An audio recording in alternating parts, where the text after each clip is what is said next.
What's good, everybody? Welcome to Bowler's Paradise. My name is Ben. I'm a USB-C Silver Certified Coach, and today we are taking a look at the all-new Messenger Powercor Pearl from Columbia 300.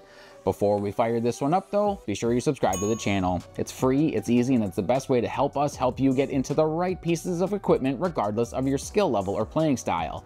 Plus, at 10,000 subscribers, I'm going to paint myself blue like Megamind and release our top 5 blue bowling balls of all time video, so while you're down there, be sure you hit that notification bell too so you don't miss out. As Columbia 300 reworks its lineup to now feature all HK22 cover stocks, they round out the bottom of their performance categories with the Messenger Powercor Pearl. This low-end Pearl features the same cover as the Kaboom, the HK22 Reflex Pearl, and is powered inside by the mid-RG and mid-differential Messenger Powercor. So for the layout, I went with a 4 by 5¼ by 3 3/4 2LS layout. This one is honestly an experiment. There's been a lot of releases with similar specs to this one, so this is meant to see a different look with a piece that I have a decent understanding of what it's supposed to do.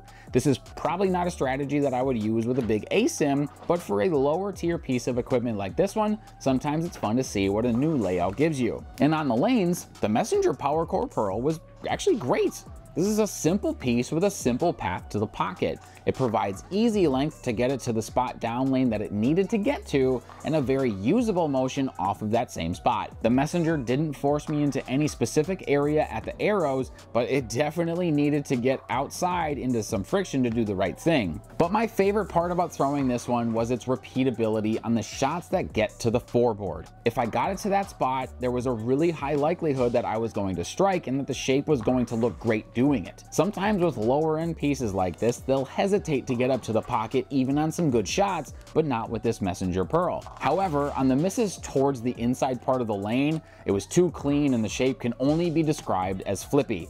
Sure, there may be a time that is the right way to get through the pins, but it's pretty rare and typically is a recipe for splits.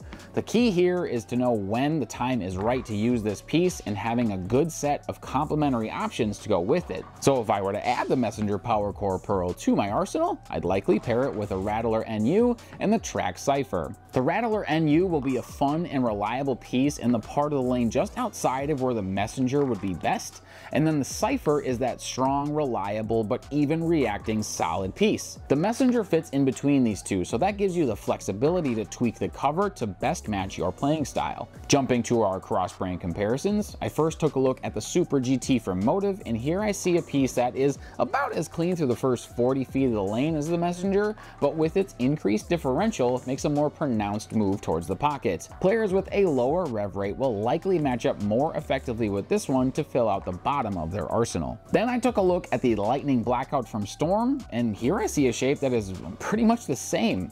Now, if you want to try and define the difference, I'm all ears, but the only thing I can think of is that the Lightning Blackout might be able to be used a bit earlier in the heart of the lane, as that REX Pearl cover is a touch stronger, but at its box reactogloss finish, this one and the Messenger Pearl seem to fit the same part of an arsenal. But with that, here's my recommendations on the types of bowlers that I think would match up well with the Messenger Powercor Pearl from Columbia 300. The first is two-handers. High speed and high revs always produce a lot of strikes, but those players who can stay around the friction with this Messenger are going to yield great results.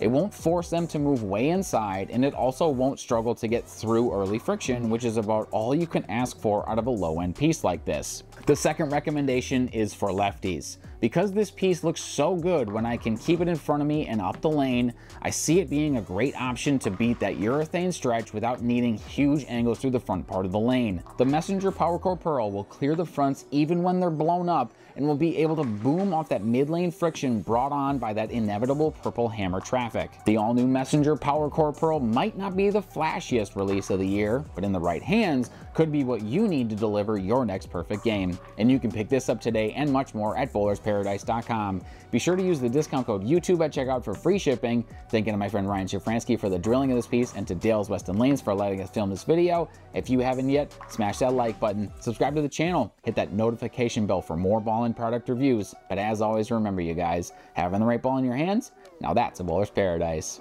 Peace.